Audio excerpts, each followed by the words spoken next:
নমস্কার, আমি বানর বাবু আর আপনারা দেখছেন বানর নিউজ। আবারও দুর্নীতি, আবারও তৃণমূলের নেতা। সল্টলেকে দমকল মন্ত্রী সুজিত বসুর অফিসে ইডির হানা। এটাই কি বাংলার দিদির ক্লিন ইমেজ, নাকি সবই সাজানো নাটক?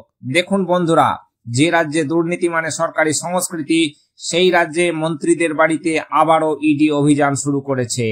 আজ সল্টলেকের অফিসে হানা দিয়েছে ইডি।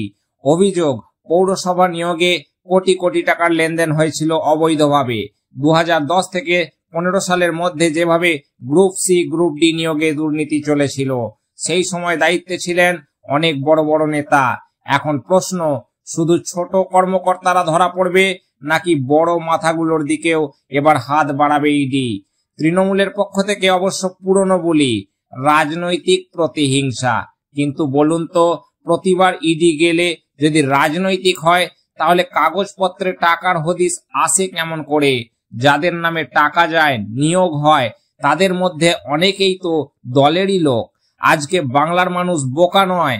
যে দলের নেতা প্রতিদিন ঘুষ, টাকার বস্তা আর দুর্নীতি নিয়ে খবরের শিরোনামে আসে, সেই দল মুখে যতই বলুক না কেন আমরা নিষ্পাপ, মানুষের মনে এখন একটাই প্রশ্ন, দিদির ঘরেও কি ইডি যাবে একদিন?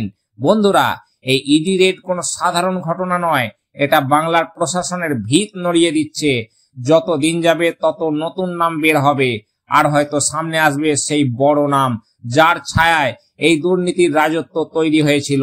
তো দর্শক বন্ধু, আপনারা কি বলেন অবশ্যই কমেন্টে জানাবেন।